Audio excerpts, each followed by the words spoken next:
Well, welcome to Stroke of Genius Podcast Executive Experience. I'm your host, Aaron Avila.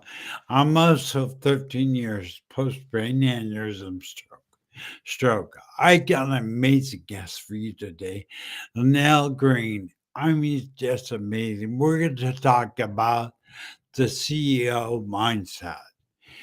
And let me tell you, if I was going to say someone's to listen to is about mindset and really being successful in business, listen to Lynell. You'll see why in a minute. So let me bring you on. Hold on one just minute. Welcome to the Stroke of Genius Show, Executive Experience. And now, here's your host, CEO Aaron Avila. Good morning, beautiful. Good morning, Lynell. Good morning, Aaron. So great to be with you as always. Just a It is pleasure. really, really great to be here with you all. It's amazing. And we just, so people know, we just did a show in the Pastoral Community on Mindset Wednesday, and it was amazing. And I'm having rave reviews. So please take a minute to introduce yourself to the business community.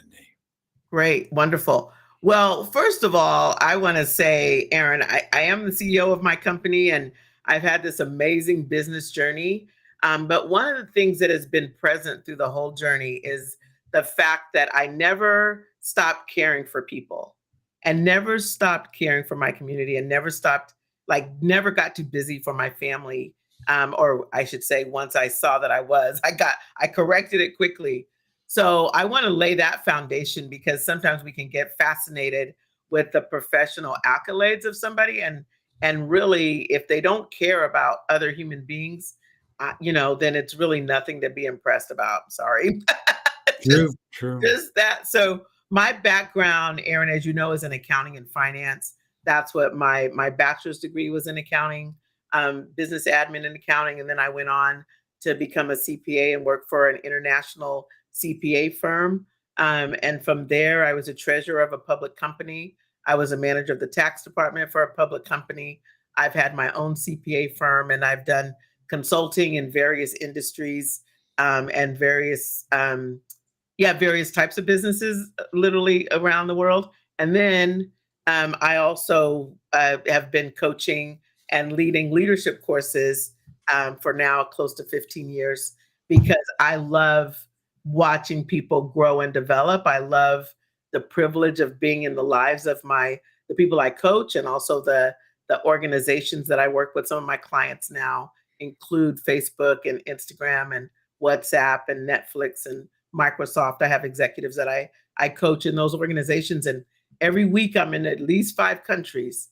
So I have a unique opportunity to not only make a difference with these people, but with my clients, but also with their global communities, which I love. I love the diversity, and I love the privilege that it is.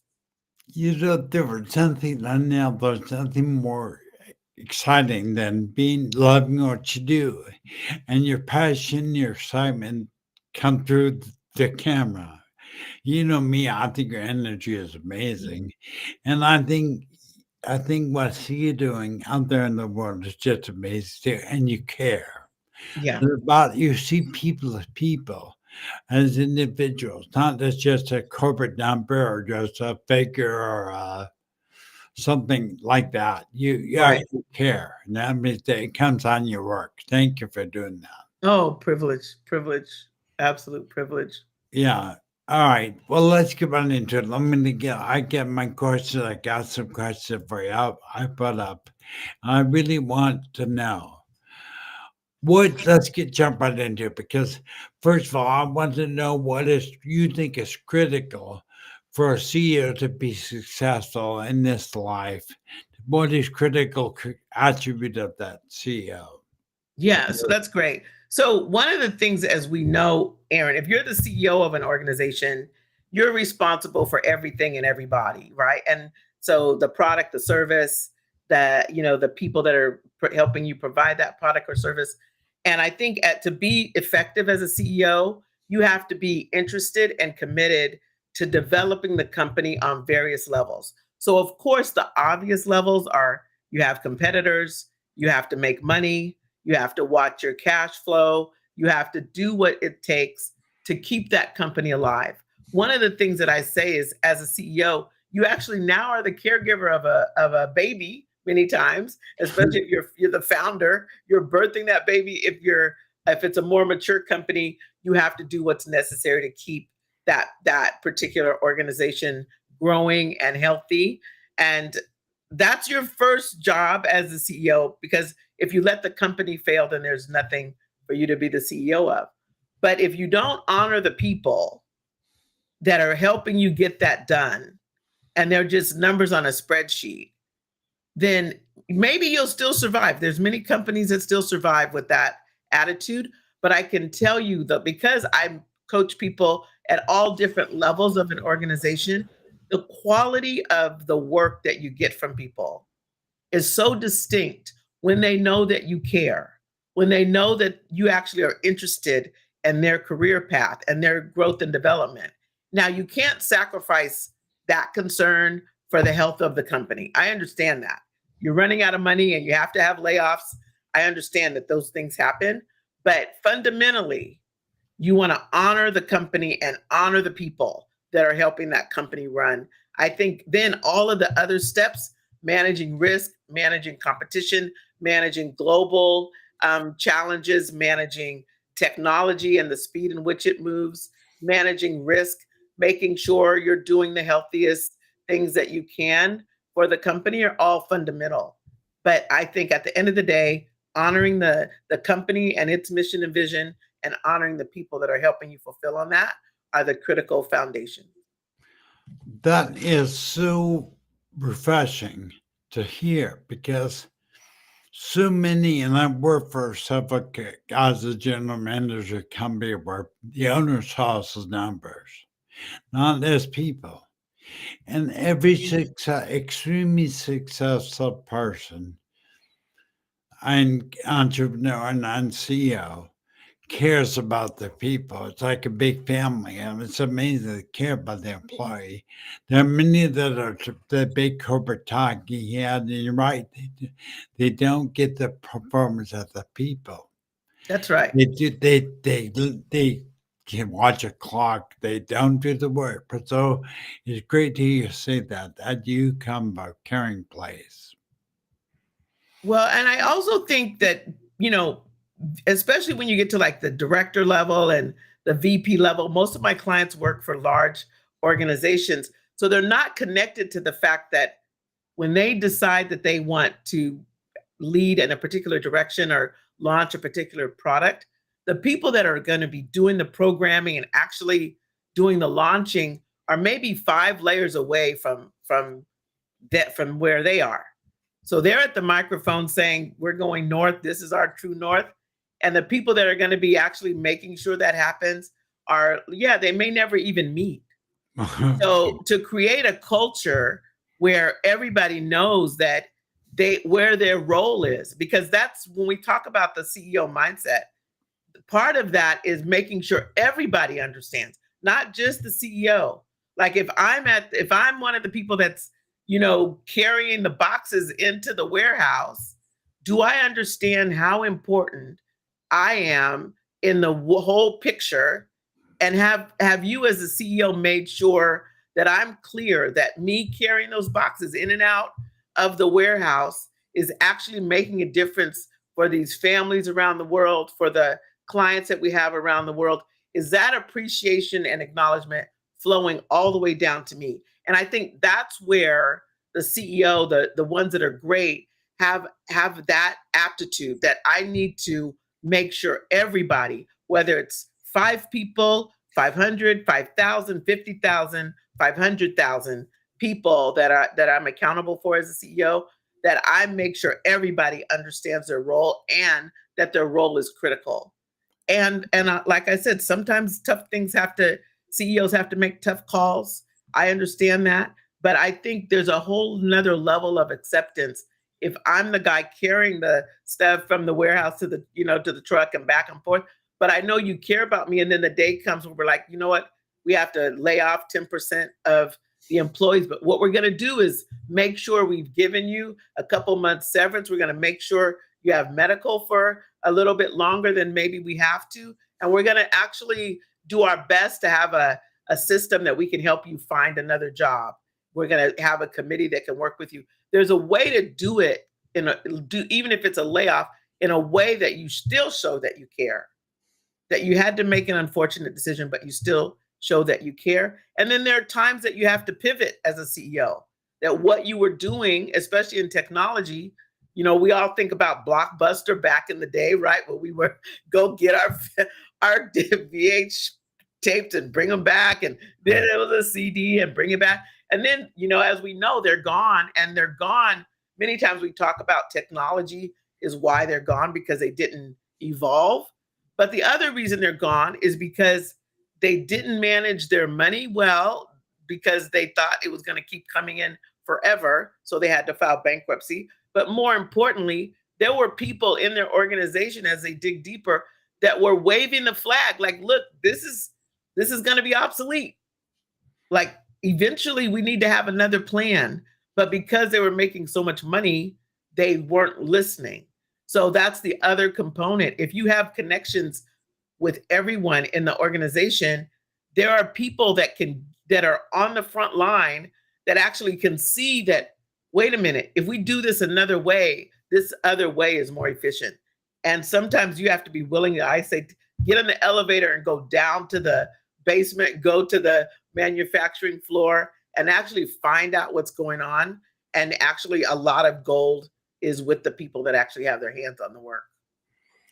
Yeah, that's powerful. And now, people, you need entrepreneurs, executives, you need to hear this.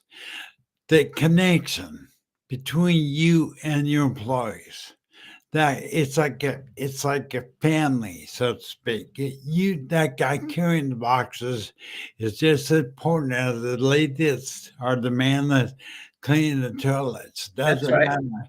You need to know each and every one of them and be connected with them and empower them. That's what I think they're talking about, Lynell, is empowering them, because by you being connected, you're empowering that employee. And I think it's amazing. I feel it's great. Beautiful. Thank you.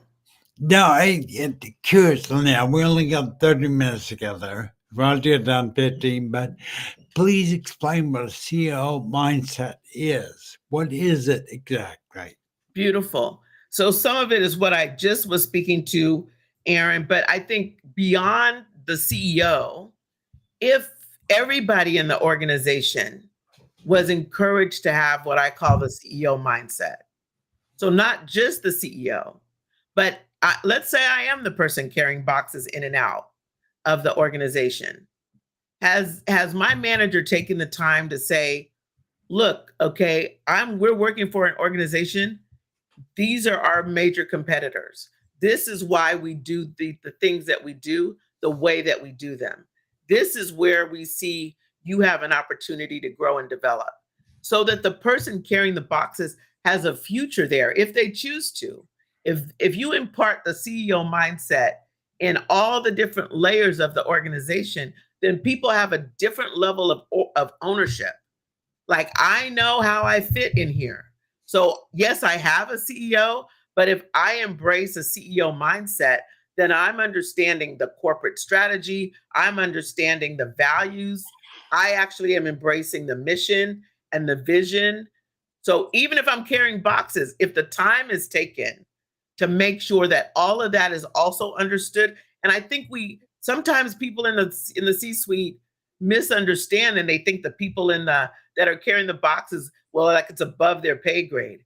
Well, they're living their life. They're managing their budget at home. They have expenses. They have debt.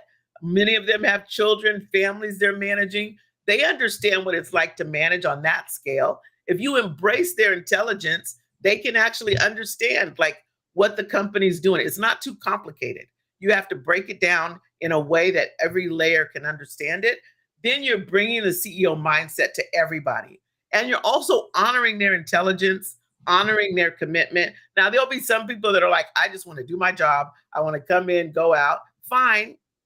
But I think for people that can embrace the CEO mindset, you want to have that be in the culture. And I do think that then you're creating leaders, not followers. You're creating great leaders. And some of those great leaders might embrace the CEO mindset and say, you know what, I'm going to go start my own thing. I want to go, I've always dreamt about doing this other project over here. And now that I understand this at another level, I'm going to go follow my passion. I think it'll be amazing for companies to actually say, we love that you want to do that. Why don't you give us 90 days notice so we can find somebody to replace you, and we're going to give you a grant of whatever, 5,000 to launch you off into your own thing. There's ways to actually make a difference with humanity, and using the CEO mindset as a tool to educate people and also give them the confidence. Sometimes people that don't have as much responsibility they don't think that they're not, maybe aren't as educated, don't have as much resources, haven't had the same life experiences, and kind of what we were talking about the other day, Aaron, with mindset, feel like they're in a box in terms of what's available for them from a career standpoint. But if an organization treats them like they're intelligent, empowers them to be their best self and understand business at another level, they're going to show up. If they stay with that company, they're going to be grateful. They're going to do good work. They're going to embrace their leadership. And if they choose to go do something else, they're going to make the world a better place. At least that's what I believe.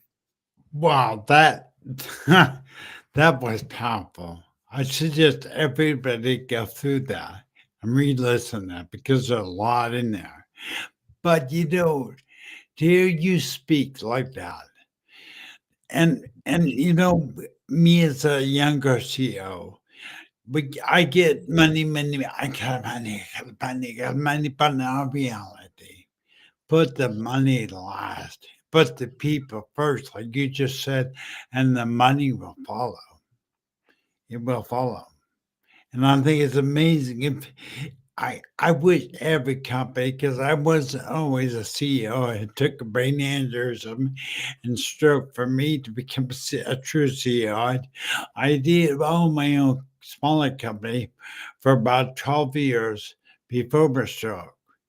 But and I was always told by this one guy I met, I know, and I always said, Aaron, you need to stop the zero sum game. I never ever understood him. Kept saying I was doing a zero sum game, but it's because I didn't understand the power, the power behind the CEO mindset. That you empower that employee carrying the boxes. He's carry the boxes. Jeff Hazley, he's a swagger. He carries boxes with swagger. You know? Yeah. But can you imagine though? That's a whole different company, right? That's a whole different company when you have people that have embraced that and that are being appreciated at that level. It's a whole different company. Aaron, I have the privilege of coaching some people that are founders, like they're building their companies from the ground, right? And a lot of what we deal with is like how you build. It's through the people and the culture. You can't get so fascinated. Like, I want to launch my product. I want to compete with so and so. I want to make sure I beat this other competitor to the market with my new product. Yes, that's all part of it. But if you're not building a culture, if you're treating people like they're machines and all you want is more production out of them, then you're not building a culture that ultimately is sustainable for you as the founder. The people won't stay around because they don't feel seen and known and appreciated. Don't feel, I like people don't want to be tolerated. They want to be appreciated. And so you can embrace as a founder that you are impacting the lives of people and take it seriously. Like, it's not just about you getting what you want to get done. Gosh, man, that is just amazing what you're saying, sister. That is just amazing. I hope that no, let me disagree, Tom. I got another question, but I did something. If you guys if you like what resonates, what Lynell is saying resonates with you, I'm going to pull up a QR code. You can scan this with your phone, it'll take you right to the website. Go to contact us at and contact her. I guarantee if you take on this transformation of attitude, that's like to change your mindset. You will reap the rewards, and the rewards will come financially because you put the people first in your life, in your company. Then you're gonna reap the rewards because they're gonna be more productive. They're gonna produce more. They're gonna work harder. They work, and it's all benefits. So please, feel free to call Lynell. I'm not employed. I wish I could work for her. Thank you, I Aaron. do. And then now you have a book coming up. We're running out of time as usual, but you tell me about the book you're writing and what's coming up. Yeah, that's really great. And as I go into that, Aaron, there was a comment in the chat Right, boy. about someone mentioned that not everybody can grasp the bigger picture. And I understand that. Because a big picture can be complicated. But I do think that there's a way to break it down. Like, for example, I have clients at Facebook, and there have been a lot of layoffs in tech in general, as we know. But to be able to explain to the people, like, look, what's happening is now AI is what's dominating the tech field. So some of the things that we were doing previously are not in the AI domain. So we're going to have to actually stop doing those things and pivot and focus on AI. People understand that.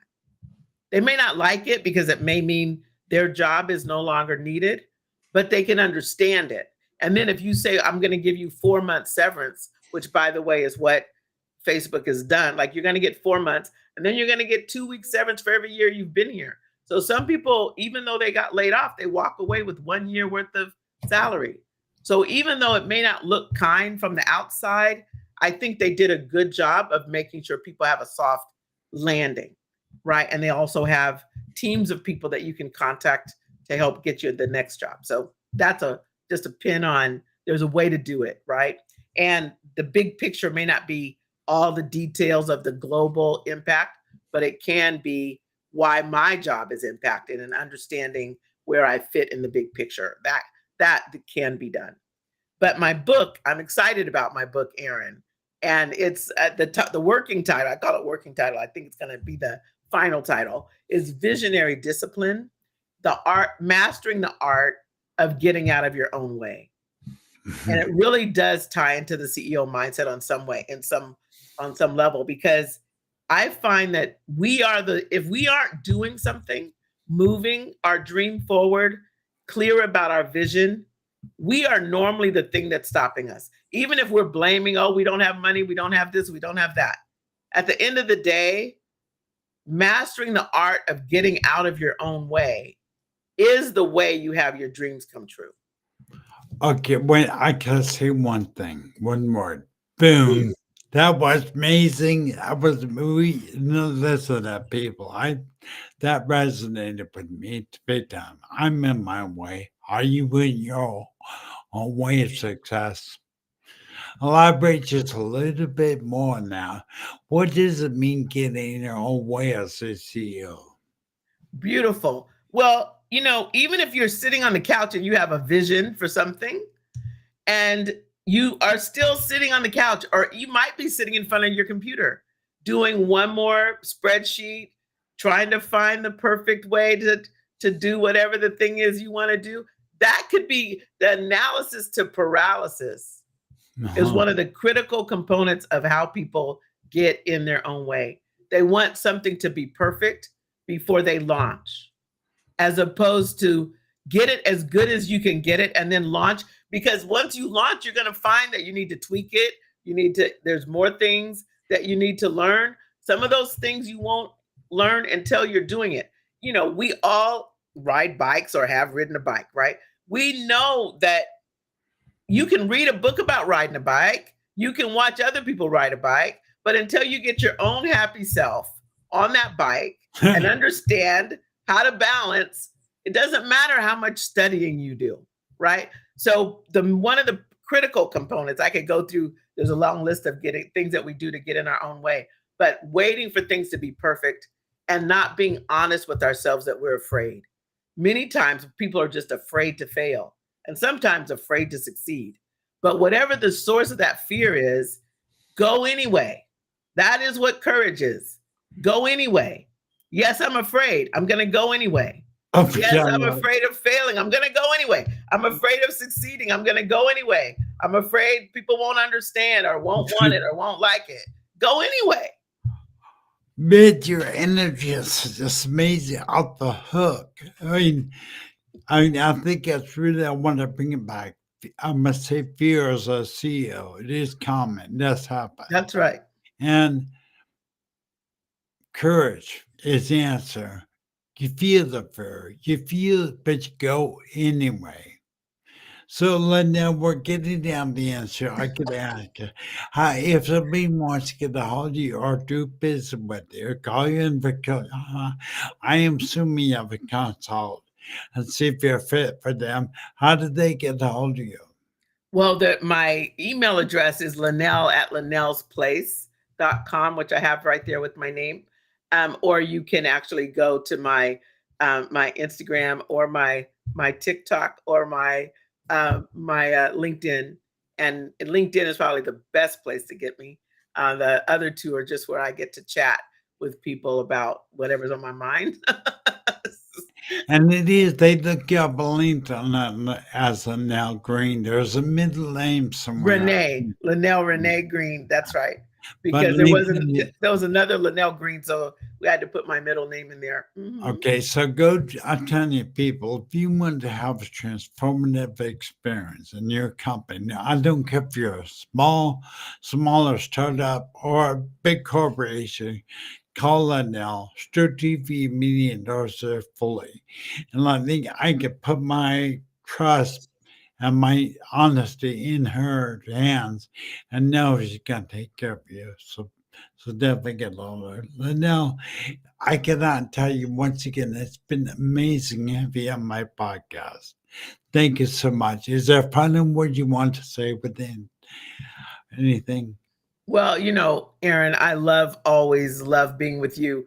Thank you. You are someone that has faced your fears and have launched, making a difference in the world. And I just appreciate the fact that you are an example of what we talked about today. And you definitely love and care for people, your stroke community, and all the people that you interact with in the world. So thank you for who you are. And I love saying like today is the first day of the rest of your life. Ooh, okay. Man, give me a cry. I feel so emotional right now. Well, Lynell, thank you so much for being there. Appreciate it. Thank you for what you're doing out there. And I really appreciate your energy. Thank you very much. Oh, you're welcome. Bye, honey. Bye.